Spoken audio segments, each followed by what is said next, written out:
నమస్తే, welcome to Suman TV. Oesophageal cancer అంటే ఆహార నాళంలో క్యాన్సర్ కణితులు అనేవి ఏర్పడటం. దీన్ని యాజ్ ఎర్లీ యాజ్ పాసిబుల్ గుర్తించకపోతే ఎన్నో అనారోగ్య సమస్యలను ఎదుర్కోవాల్సిన అవసరం ఉంటుంది. అయితే దీన్ని గుర్తించడానికి మనకి ఎలాంటి సిమ్టమ్స్ అనేవి తెలుస్తూ ఉంటుంది. అలాగే దీనికి ఎలాంటి ట్రీట్మెంట్ కూడా అందుబాటులో ఉంది. ఈ క్యాన్సర్ ఎన్ని రకాలుగా ఉంటుంది, ఈ విషయాలన్నీ తెలియజేసేందుకు మనతో పాటు ఉన్నారు డాక్టర్ హరీష్ గారు, surgical gastro from KIMS hospital, Gachibowli. Hello sir. Hello అండి. సార్, ఈసోఫేగల్ క్యాన్సర్ అసలు ఎలాంటి వారిలో వస్తుంది సార్? ఏ కారణం చేత వస్తుంది ఈ క్యాన్సర్ అనేది? ఈ ఈసోఫేగల్ క్యాన్సర్ అన్నవాహిక క్యాన్సర్ అంటే మనం ఆహారం తీసుకున్న తర్వాత మన ఛాతీలో ఉండే భాగం అన్నవాహిక అనేది. ఈ మధ్యన అందులో కూడా 2 రకాలు ఉంటాయండి. స్క్వామస్ అంటాం, ఎడినోకార్సినోమా అంటాం. ఈ 2 వాటికి కాజేటివ్ ఫ్యాక్టర్స్ అనేవి different. Yeah previously most commonly ఇదివరకే స్క్వామస్ సెల్ కార్సినోమా అనేవాళ్ళం. వాటికి మోస్ట్లీ ఆల్కహాల్ కానీ సిగరెట్ స్మోకింగ్ కానీ ఉండే వాళ్ళలో ఎక్కువగా కనిపిస్తుంది. రెండోది ఎడినోకార్సినోమా, అది మాత్రం ఒబేసిటీ, ఊబకాయం ఉన్న వాళ్ళలో ఎక్కువ కనిపిస్తుంది. 2 వాటికి కామన్గా కూడా చాలా ఉంటాయి. అంటే రిఫ్లెక్స్ అంటూ ఉంటాము, మనం తీసుకునే ఫుడ్ ఐటమ్స్ అవన్నీ కూడా they are part of oesophageal cancer causation. అంటే జీఆర్డి అనేది ఎక్కువగా ఉండే వాళ్ళు డెఫినెట్గా జీఆర్డి అంటే మనం ఊబకాయం ఏదైతే ఎడినోకార్సినోమా అన్నామో అది GERD and the related cancers లోకి వస్తుంది. అది కూడా ఎడినోకార్సినోమా అంటున్నాం అనమాట. ఇందులో ఇంకొకటి ఏంటంటే అది ఎక్కడైతే కాజ్ చేస్తుంది, ఏ భాగంలో అనేది కూడా చాలా వేరీ అవుతుంటుంది. ఎడినోకార్సినోమా అండ్ స్క్వామస్ సెల్ కార్సినోమా. మనం ఈసోఫేగస్ ని 3 భాగాలుగా డివైడ్ చేస్తే పైన 2 భాగాల్లో 2/3 ఆఫ్ అప్పర్ ఈసోఫేగస్ మనకు స్క్వామస్ సెల్ కార్సినోమా అనేది చూస్తుంటాం. ఈ జీఆర్డి రిలేటెడ్ ఏదైతే అంటున్నామో, ఊబకాయంలో రిఫ్లెక్స్ ఏదైతే పుల్ల తేనుపులు అంటుంటామో వాటి వల్ల వచ్చే cancer it is in the lower 1/3 of the oesophagus అన్నవాహిక. ఓకే. జనరల్లీ గ్యాస్ట్రిక్ సమస్యలు నౌడేస్ చాలా మంది ఎదుర్కొంటున్నారు, బట్ చాలా లైట్ కూడా తీసుకుంటున్నారు అనుకోండి. అఫ్ కోర్స్ ఇది అందరిలోని కామన్ అని వదిలిపెట్టేస్తున్నారు.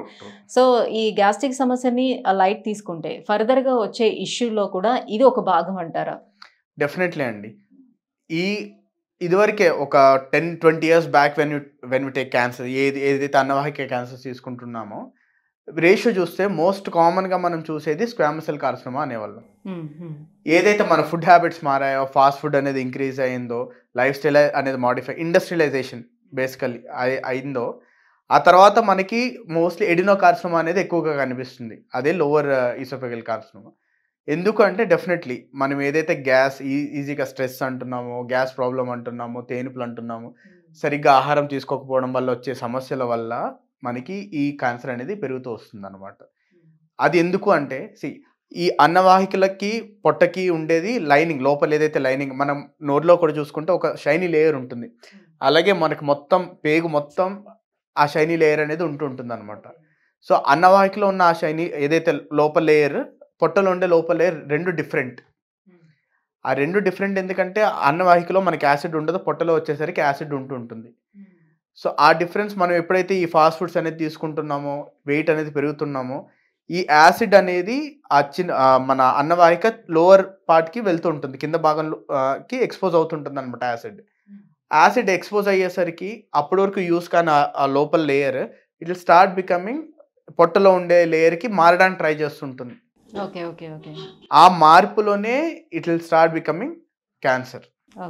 సో ఇది ఎంత కామన్ గా కనిపిస్తూ ఉంటుంది?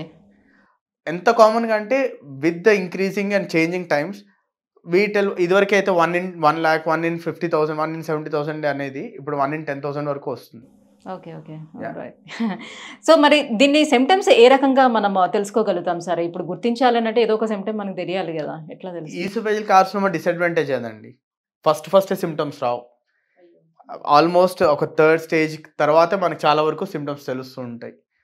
ఫస్ట్ సిమ్టమ్ ఏంటంటే ఆహారం సరిగ్గా దిగకపోవడం. మనం ముద్ద దిగిన తర్వాత ఆ ముద్ద ఎక్కడో ఆగుతున్న ఫీలింగ్ వస్తుంటుంది అనమాట. అంతేకాకుండా ఒక ఫారెన్ బాడీ, మనం తినేసిన ఒక అరగంట తర్వాత కూడా ఏదో ఉందనే ఫీలింగ్, గొంతులో ఏదో ఉంది, ఛాతీలో ఏదో ఉంది, అడ్డుకుంటుంది అనే ఫీలింగ్. ఫస్ట్లో నార్మల్గానే మెత్తగా తినడం అలవాటు అవుతుంది. తర్వాత వాటర్ తీసుకుంటేనే ఆ ముద్ద దిగడం అనేది ఉంటుంది. ఇంకా ఫైనల్ స్టేజ్ వచ్చేసరికి వాటర్ తీసుకున్న ముద్ద దిగదు, నీళ్లు కూడా లోపలికి పోవు. ఇంకా చెప్పాలంటే ఉమ్ము కూడా మింగలేరు కొంతమంది, ఆ స్టేజ్కి కూడా వెళ్తూ ఉంటారు. సో ఇంత స్టేజ్ వరకు ఎందుకు వెయిట్ చేస్తున్నారంటే వాళ్ళకి అవగాహన లేదు. చాలామందికి ఏదో ముద్ద దిగట్లేదు అంటే సర్లే ఏదో ఒకటి మనం అనారోగ్యమో గ్యాస్ ప్రాబ్లమ్ అని మళ్ళీ కొట్టిపడేస్తూ ఉంటారు. సో ఎప్పుడైతే ఆహారం తీసుకోవడంలో ఇబ్బంది అనేది స్టార్ట్ అయిందో మీరు ఇమ్మీడియట్గా ఎవరైనా కన్సల్ట్ చేస్తే కనుక ఈ ఈసోఫేగల్ క్యాన్సర్ అన్నవాహిక క్యాన్సర్ అనేది ఐడెంటిఫై చేయడానికి. అంటే అలా తింటున్నప్పుడు కూడా వాళ్ళకి ఏమైనా పెయిన్ లాంటిది మంట లాగా బాగా అట్లా అది కూడా డిఫరెంట్. పెయిన్ దానికన్నా మంట ఉంటుంది. ఆహారం ముద్ద దిగకుండా అతుక్కుని ఒకసారి గట్టిగా ఛాతి పట్టేసినట్టు అనిపిస్తుంది, ఊపిరాడినట్టు అనిపిస్తుంటుంది. అది మెయిన్. ఈ నొప్పి అనేది ఏదైతే ఉందో పై భాగంలో, బాగా పై భాగంలో ఉండే క్యాన్సర్స్ కి నొప్పి అనేది ఉంటుంది. కింద భాగంలో క్యాన్సర్ నొప్పి కన్నా మెయిన్ గా ఈ అన్నం ఆహారం అడ్డుపడడం అనేది ఎక్కువగా ఉంటుంది. సో ఇప్పుడు ట్రీట్మెంట్ విషయానికి వచ్చేటప్పుడు ఇంతకు ముందు క్యాన్సర్ అంటేనే చాలా భయపడేవారు. ఇప్పుడైతే ట్రీట్మెంట్స్ అన్ని కూడా మంచిగా వచ్చేసినాయి కాబట్టి సో అలాంటి భయం లేదు. కొన్ని క్యాన్సర్స్కి అయితే డెఫినెట్గా 4th స్టేజ్ వచ్చినా కూడా బయటపడొచ్చు అని అంటున్నారు. మరి ఈ అన్నవాహిక క్యాన్సర్ విషయంలో ఎలా ఉంటుంది? సో దీనికి ఇప్పుడు రేడియేషన్ అలాంటివి ఇస్తే అసలు బయటపడే ఛాన్స్ ఎంతవరకు ఉంటుంది? కొత్తగా వచ్చినటువంటి టార్గెట్ థెరపీ ఇవి ఎలా యూజ్ అవుతాయి? క్యాన్సర్ అనేది మనం లోకల్ డిసీజ్గా ఎప్పుడు కన్సిడర్ చేయము. ఆ ఒక్క భాగంలో ఉన్నది కన్సిడర్ చేయం. It's a systemic disease. అంటే క్యాన్సర్ కణాలు మన బ్లడ్ లేదంటే లింఫ్లో చేరి it will spread to other organs. వింటుంటాం కదా, లంగ్స్లోకి స్ప్రెడ్ అయింది, లివర్లోకి స్ప్రెడ్ అవుతుందని. బేసికలీ అన్నవాహిక క్యాన్సర్ కూడా అట్లాగే లంగ్స్లోకి, లివర్లోకి, బోన్స్లోకి, బ్రెయిన్లోకి స్ప్రెడ్ అయ్యే అవకాశాలు ఉంటుంటాయి. ట్రీట్మెంట్ అనేది మల్టీ మోడాలిటీ ట్రీట్మెంట్. ఆ ఒక్క ఎక్కడైతే క్యాన్సర్ ఉందో దాని ఒక్కదాన్నే కాదు, ఏదైతే స్ప్రెడ్ అవుతుందో వాటిని కూడా టార్గెట్ చేస్తూ ఉండాలి. అండ్ ట్రీట్మెంట్ మళ్ళీ ఎడినోకార్సినోమాకి, స్క్వామస్ కార్సినోమాకి మారుతూ ఉంటుంది. ఏ భాగంలో ఉన్నదనే మనం 3 భాగాలుగా డివైడ్ చేసుకున్న తర్వాత కూడా ఏ భాగంలో ఉన్నదనే దాన్ని బట్టి కూడా మారుతూ ఉంటుంది. సో మల్టీమోడాలిటీ థెరపీ అంటే దానిలో కీమోథెరపీ ఉంటుంది. కీమోథెరపీ ఎందుకంటే మన బాడీలో రక్త కణాలు ఏవైతే స్ప్రెడ్ అవుతున్నాయో, బ్లడ్లో స్ప్రెడ్ అవుతుందన్నామో వాటిని హ్యాండిల్ చేస్తూ ఉంటుంది. రేడియోథెరపీ ఎక్కడైతే ఆల్రెడీ క్యాన్సర్ ఉందో దాని చుట్టుపక్కల ఉన్న లేయర్స్ని అడ్డుకోవడానికి ట్రై చేస్తుంటుంది. ఫైనల్గా సర్జరీ రోల్ ఏంటి, ఏదైతే క్యాన్సర్ ఉందో ఆ మెయిన్ టిష్యూని మనం బయటికి తీయడానికి అది అవసరం పడుతుంది. కంప్లీట్గా అసలు ఆహార నాళమే తీసేస్తారా? ఆహార నాళాన్ని తీసేసి దానికి కూడా చాలా ఉంటాయి, రీకన్స్ట్రక్షన్ అంటాం అనమాట. ఏదైతే ఆహార నాళాన్ని తీసామో దాన్ని మళ్ళీ దేంతో రిప్లేస్ చేస్తున్నాం. అది మనం ఏదైతే మనం పొట్ట అన్నామో ఆ పొట్టను మళ్ళీ మేము ట్యూబ్లా కట్ చేసి దాన్ని పైకి తీసుకొచ్చి గొంతు దగ్గర మనం జాయిన్ చేయడం అనేది జరుగుతుంటుంది. కొన్నిసార్లు పెద్ద పేగును కూడా పైకి తీసుకొచ్చి మనం జాయిన్ చేస్తుంటాం కొన్ని క్యాన్సర్స్లో. అంటే అప్పుడు డైరెక్ట్గా వెళ్తుందా? మనం తీసుకుంటాం డైరెక్ట్గా వెళ్ళదు. పెద్ద పేగుని కట్ చేసేస్తాం ఒక భాగాన్ని, ఆ భాగాన్ని ఐసోలేటెడ్గా తీసుకొచ్చి పైన పెడతాం. ఆ పెద్ద పేగు ఏంటి, బైపాస్. బేసికల్లీ గొంతు నుంచి పొట్టకి బైపాస్ ఆ పెద్ద పేగు. మళ్ళీ ఏదైతే పెద్ద పేగు కట్ చేస్తామో ఆ పెద్ద పేగు జాయిన్ అయిపోతుంది. ఈ పెద్ద పేగు completely separate from the native పెద్ద పేగు అనమాట. Okay okay. అంటే ఆఫ్టర్ ద ట్రీట్మెంట్ వాళ్ళు నార్మల్ లైఫ్ అసలు లీడ్ చేయగలుగుతారా? చాలా వరకు with the advancement of treatment ఈ సర్జరీలు ఇదివరకే మొత్తం ఛాతి మొత్తం ఓపెన్ చేసి పొట్ట మొత్తం ఓపెన్ చేసి చేసేవాళ్ళు. ఇప్పుడు minimal access keyhole surgeries అంటున్నాం. పొట్టలో ఒక 5 చిన్న చిన్న హోల్స్, ఛాతిలో ఒక 2-3 చిన్న చిన్న హోల్స్, గొంతు మీద ఒక చిన్న కట్, అంతే. ఇంత మేజర్ సర్జరీ అయిందా అనేది కూడా గుర్తుపట్టలేకనంతగా చేస్తుంటాం. సో వాళ్ళు తొందరగా లేచి నడవడం కానీ ఆహారం తీసుకోవడం కానీ స్టార్ట్ అవుతూ ఉంటుంది. అండ్ దాంతోపాటు advancements in chemotherapy and radiation therapy. ఇదివరకు రేడియేషన్ థెరపీ ఏంటంటే సిటీ తీసేసి అట్లా పెట్టేయడం. ఈ మధ్యన చాలా అడ్వాన్స్ ఏంటంటే టార్గెటెడ్ థెరపీ. మనం ఏ భాగం అయితే కావాలో ఆ భాగానికి మాత్రమే రేడియేషన్ వెళ్ళేలాగా మనం టార్గెట్ చేస్తూ ఉంటాం. అండ్ కీమోథెరపీ కూడా ఇదివరకే జుట్టు రాలిపోవడం ఇంకా చాలా సైడ్ ఎఫెక్ట్స్ ఉంటాయి. There are very advanced medications. ఈ సైడ్ ఎఫెక్ట్స్ అన్నింటినీ తగ్గించి తగిన మోతాదులో మనకి క్యాన్సర్ని మాత్రం కంట్రోల్ చేసే విధంగా ఉన్నాయి. సో నియర్ నార్మల్ వరకు వెళ్ళచ్చు. నార్మల్ అయిపోతారా ఆపరేషన్ ముందు, లేదంటే క్యాన్సర్ ముందు, రేడియేషన్ ముందు ఎట్లున్నారో అట్లాగా అవుతారంటే కాకపోవచ్చు. బట్ చాలా వరకు రికవర్ అవుతారు అనేది.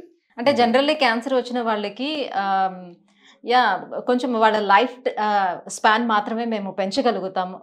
ఒక 5 years నుంచి 10 yearsకి 10 years 15 years అట్లా ఉన్నటువంటి క్యాన్సర్ని బట్టి లైఫ్ స్పాన్ ఇంత ఉంటుంది. అంతేగాని పూర్తిగా వాళ్ళు హెల్తీగా అయిపోయారని మేము చెప్పలేమని చెప్తుంటారు. ఎంతవరకు అది డిపెండ్స్ ఆన్ ద స్టేజ్ అండి. Depends on the stage of the cancer also. ఇప్పుడు మన ఫారిన్ కంట్రీస్లో తీసుకుంటే ఎస్పెషల్లీ తైవాన్ కానీ జపాన్, ఆ కంట్రీస్లో దే హావ్ స్టార్టెడ్ స్క్రీనింగ్ అంటాం. స్క్రీనింగ్ అంటే మనం రొటీన్గా షుగర్ టెస్ట్ ఎట్లా చేయించుకుంటాం, వాళ్ళు ఎండోస్కోపీ చేస్తారు. సో వాళ్ళు ఎండోస్కోపీలో క్యాన్సర్ మారక ముందే మారుతుంది అనే డౌట్ ఉన్న లీజన్స్ వాళ్ళు తీసేస్తున్నారు. సో ఇంకా క్యాన్సర్ డెవలప్ అవ్వకముందే దేర్ స్టాపింగ్. క్యాన్సర్ డెవలప్ అయినా కూడా వెరీ ఎర్లీ స్టేజ్ 1 సెంటీమీటర్ 2 సెంటీమీటర్లు ఉన్నప్పుడే దే ఆర్ రిమూవింగ్ ఇట్. అది కూడా సర్జరీ ద్వారా కాదు, ఎండోస్కోపీ ద్వారానే. అది తీసిన తర్వాత ఇంకా క్యాన్సర్ స్ప్రెడ్ అనేది ఉండదు మనకి. They will not even require chemo and radiation therapy. So అవగాహన ఎలా ఉండాలంటే మన పాపులేషన్కి వి కుంట్ ఇంట్రడ్యూస్, అంటే ప్రతి ఒక్కరిని మనం ఇది చేసుకోండి అది చేసుకోండి అని చెప్పలేకపోతున్నాం. But to some extent those who are educated, those who are aware, ఇంట్లో ఎవరికన్నా క్యాన్సర్ ఉంది లేదంటే ఈ పుల్ల తేనుపులు అనేవి ఎక్కువగా వస్తున్నాయి, అట్లాంటి ప్రాబ్లమ్స్ ఎవరైనా ఉన్నవాళ్ళు ఒక 40 years 45 years తర్వాత షుగర్ టెస్ట్, హార్ట్ టెస్ట్, ఈసీజీతో పాటు ఎండోస్కోపీ అనేది కూడా చేయించుకుంటే, అంటే ఇయర్లీ వన్సా లేకపోతే 6 months ఒకసారి ఎట్లా ఇయర్లీ అండి. నిజం చెప్పాలంటే ఫస్ట్ ఇయర్ తీసుకున్న తర్వాత ఇఫ్ ప్రాబ్లం ఏం లేదు, సిమ్టమ్స్ ఏమీ లేవు అంటే 5 years తర్వాత కూడా అడ్వైస్ చేస్తుంటారు. Right, thank you so much sir. So oesophageal cancer అనేది ఎందువల్ల వస్తుంది, సో స్క్రీనింగ్ పరీక్షలు అనేది ముందుగా చేయించుకోవడం వల్ల ఎలాంటి అడ్వాంటేజెస్ ఉంటాయి అండ్ ట్రీట్మెంట్ విధానాల గురించి తెలియజేసినందుకు thank you so much. Welcome అండి.